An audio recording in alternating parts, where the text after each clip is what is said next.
सभी देखने वालों को नवरात्रि की बहुत बहुत शुभकामनाएं। जय माता दी, ओम नमः शिवाय। माता के वो पूजनीय मंगलमयी 9 दिनों का आगमन होने ही वाला है, जिनका हम सभी के जीवन में विशेष महत्व है। तो इस शुभ मौके पे आपके लिए मैं बहुत ही खास वीडियो लेके आई हूँ, जिसमें आप जानने वाले हैं कि इस साल नवरात्रि कितने दिन की है, कब से कब तक है। साथ ही जानेंगे कि कैसे माँ जगदम्बा की पूजा की जाए, कैसे चौकी की स्थापना हो, कलश स्थापना कैसे की जाए, अखंड ज्योति कैसे जलाए या जवे कैसे उगाए जाए। ये सभी चीज़ें आज की इस वीडियो में पता चलने वाली है। तो आपको आज की ये वीडियो अंत तक देखनी है ताकि आप सभी विधि विधान अच्छे से जान सके। तो आइए जय माता दी बोलते हुए चलते हैं अब सब कुछ जानने। तो सबसे पहले तो आप जान लीजिए कि नवरात्रि कब से कब तक है इस साल। तो मैं बता दूं कि इस साल नवरात्रि 19 मार्च से 27 मार्च तक की है, यानी कि 9 दिनों की है। ये ही खास बात है इस साल की नवरात्रि में, क्योंकि ना कोई दिन घटा है ना कोई दिन अधिक हुआ है। ऐसी नवरात्रि बहुत कम आती है, इसे बहुत ही शुभ माना जाता है। तो इस मौके को हमें हाथ से नहीं जाने देना चाहिए। तो चलिए अब पूजा विधि जान लीजिए। तो देखिए, पहले नवरात्रे की जो पूजा है वो खास होती है, क्योंकि इसी दिन देखिए चौकी की स्थापना होगी, कलश भी स्थापित होगा, अखंड ज्योत भी जलेगी, जौवे भी उगाए जाएंगे। तो पहले नवरात्रे को आपने नहा के उसके बाद झाड़ू पोछा लगा दीजिएगा, क्योंकि सफाई का विशेष महत्व होता है इन शुभ 9 दिनों में। कहते हैं कि जहाँ साफ सफाई होती है वहीं पे माता का आगमन होता ही होता है। यदि आपने साफ सफाई नहीं की है, कुछ टूटी फूटी चीज़ें आपके यहाँ पड़ी है नहीं है, तो माता को वो जगह पसंद नहीं आती है। तो पूजा स्थल को अच्छे से साफ कीजिए, गंगा जल का छींटा दे दीजिएगा। अब आपको बताती हूँ चौकी की स्थापना। आप कोई चौकी ले ले, लाल कपड़ा उस पर बिछा दे, क्योंकि जो लाल कपड़ा है वो माँ जगदम्बा को बहुत पसंद आता है। अब आपको चावल ले लेने हैं। चावल का ये ध्यान दीजिएगा, साबुत चावल हो, टूटा हुआ चावल नहीं होना चाहिए, क्योंकि हमने सभी चीज़ों को इसका आसन देना है। यदि चावल ना हो, खंडित चावल है मान लीजिए आपके पास, तो आप चावल की जगह फूल भी ले सकते हैं, उसका भी आसन दे सकते हैं। तो चावल आप जो आपकी चौकी है बीच में उसका आसन दीजिए, उसके बाद उसमें जो माता की फोटो है उसे स्थापित कीजिए।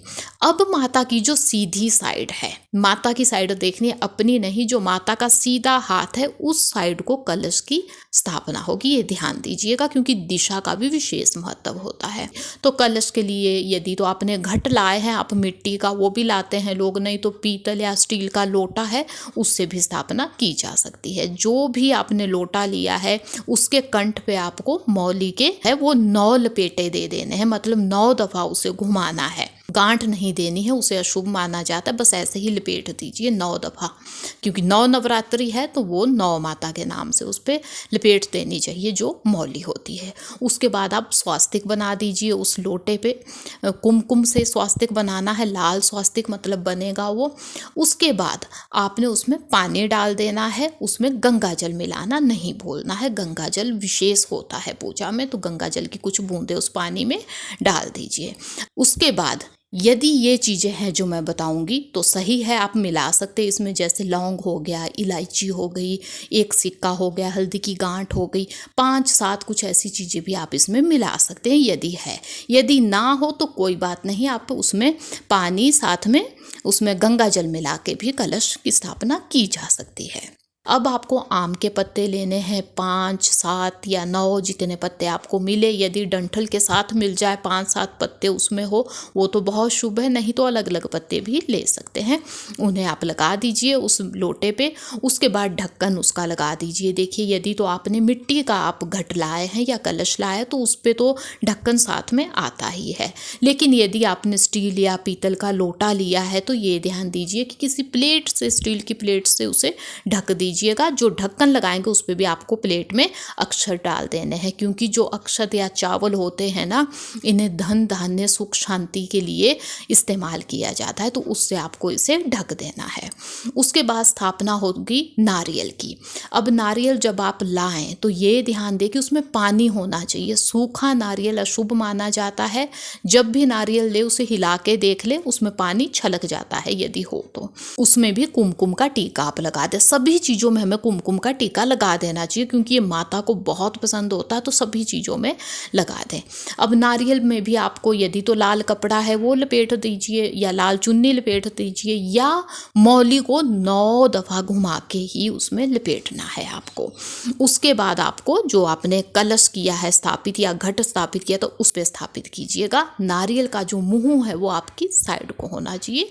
नारियल का मुंह मतलब जहाँ निशान लगे होते हैं ना, जहाँ से नारियल का पानी निकलता है, वो आपकी साइड को होना चाहिए, भगत की साइड को, वो सही दिशा होती है। तो अब आपका जो कलश है वो स्थापित हो चुका है। अब बता देती हूँ आपको अखंड ज्योति। अखंड ज्योति भी आपने यहीं जलानी है, जहाँ पे कलश की स्थापना की है उसके सामने अखंड ज्योति जलेगी। अखंड ज्योति को भी आपने चावल का आसन देना है। उसमें आप उसके बाद शुद्ध देसी घी डाल दीजिए, हल्के से चावल डाल दीजिएगा ज्योति में, क्योंकि चावल देखिए ऐसे भी धन धान्य के लिए होते हैं, सुख शांति के लिए इनका इस्तेमाल किया जाता है। लेकिन इसके साथ ही मैं आपको एक खास बात भी बताऊं, यदि हम ज्योति में चावल डाल देते हैं ना, तो घी भी कम यूज होता है। तो चावल उसमें डाल दीजिएगा, ज्योति को जला दीजिएगा। अब ये ज्योति 9 दिनों तक नहीं बुझेगी, क्योंकि ये अखंड ज्योत हमने जलाई है। ये जलाना बहुत शुभ होता है, पॉजिटिविटी आती है इससे। यदि कोई नेगेटिविटी है, कोई आपको हेल्थ इशू है, तो वो सब भाग जाते हैं अखंड ज्योति जलाने से। अभी बुझनी नहीं चाहिए, ना इन चीज़ों को आपने हिलाना है। जब कलश की स्थापना होगी ना तो कलश हिलाना है 9 दिनों तक, ना अखंड ज्योति। इसके बाद अब मैं आपको जवे बताऊंगी, तो जवे भी बिल्कुल नहीं हिलाने हैं आपने। ये चीज़ें हिलती नहीं है जब इनको स्थापित किया जाता, तो सोच समझ के स्थापित किया जाना चाहिए इन चीज़ों को। उसके बाद आपको गणपति चाहिए। गणपति की स्थापना होती ही होती है चौकी पे। गणपति की पूजा सबसे पहले ही की जाती है, तो इनकी स्थापना भी होगी। तो आपको जो गणपति है वो देखिए किसी भी साइड को स्थापित किए जा सकते हैं। उन्हें भी आसन दीजिए, स्थापित कीजिए, गंगा जल का छींटा दे दीजिए उन पे। अब उसके बाद टीका लगा दे चंदन का। माता को आप कुमकुम का टीका लगा दे, माता को चुन्नी भी आप दे सकते हैं। अब यहाँ पे यदि आपके पास है तो चुन्नी उड़ा दीजिए उन्हें। अब चलते हैं कि जवों की स्थापना कैसे हो।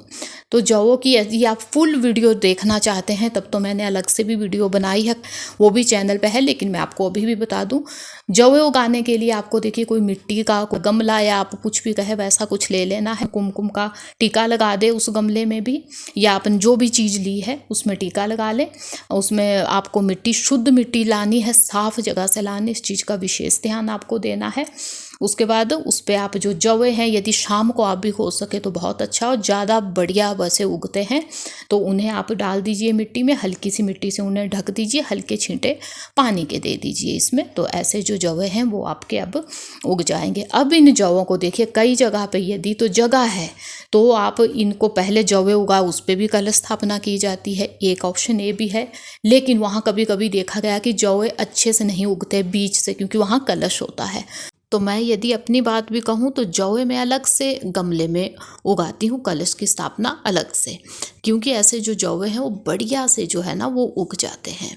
तो जवे के लिए भी ऐसा कीजिएगा आपकी पहले इन्हें चावल का या फूल का आपको आसन देना है। उसके बाद जिसमें आपने जवे उगाए हैं वो उस पर स्थापित कीजिएगा। चौकी पे किसी भी दिशा में स्थापित किया जा सकता है, क्योंकि यदि छोटी चौकी है ना तो कभी कलश के साथ जगह नहीं होती है इतनी, तो आप जो माता है उसकी जो उल्टी साइड है यानी जो लेफ्ट साइड है वहाँ पे भी इनकी स्थापना की जा सकती है, जहाँ आपको जगह मिले। लेकिन जहाँ पे इनको स्थापित किया वहाँ से आपको इन्हें 9 दिनों के लिए हिलाना नहीं है, तो ये सोच समझ के इन्हें स्थापित कीजिएगा आप। जैसे कि अब माता को हमें देखिए फूल भी चढ़ाने हैं, माला बनाई है, माला भी चढ़ा सकते हैं, चुन्नी भी उड़ा सकते हैं आप। माता को दक्षिणा जितनी आप चढ़ा सकते हो दक्षिणा भी आप चढ़ा दीजिए। उसके साथ साथ ही आपको जो सुहागी है वो चढ़ानी चाहिए। सुहागिन महिलाओं के लिए तो विशेष है कि वो सुहागी की चीज़ें जो है वो माता को चढ़ाए। उसके बाद हमें भोग लगाना होता है।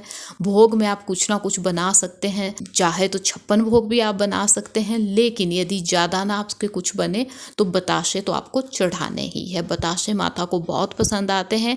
यदि 56 भोग बने हैं तो भी उसमें बताशे जाएंगे, यदि कुछ ना बन सके तो केवल बताशे भी चढ़ाए जा सकते हैं। आपको एक छोटी सी गड़बी भी यहाँ पानी की लेनी है, जो होती है ना पूजा स्थल में हम डेली उस पानी को बदलते हैं, तो ऐसी छोटी सी गड़बी पानी की भी आप ले लीजिएगा, जो डेली मतलब पानी जिसका जो है चेंज होगा।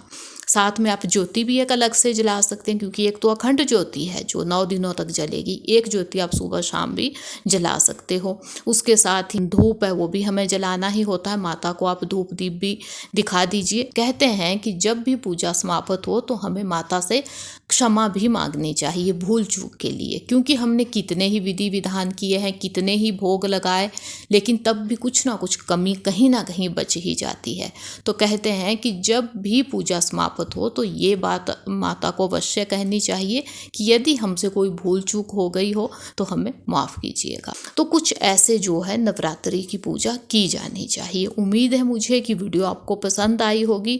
वीडियो अच्छी लगी है तो लाइक कीजिएगा। यदि आप चैनल पे नए हैं तो चैनल को सब्सक्राइब भी कीजिएगा। कमेंट में ज़्यादा ना लिख सके तो जय माता दी लिख के तो आपको जाना ही है। अब मिलेंगे ऐसी ही किसी नई यूज़फुल यूनिक वीडियो के साथ। तब तक के लिए धन्यवाद। जय माता दी।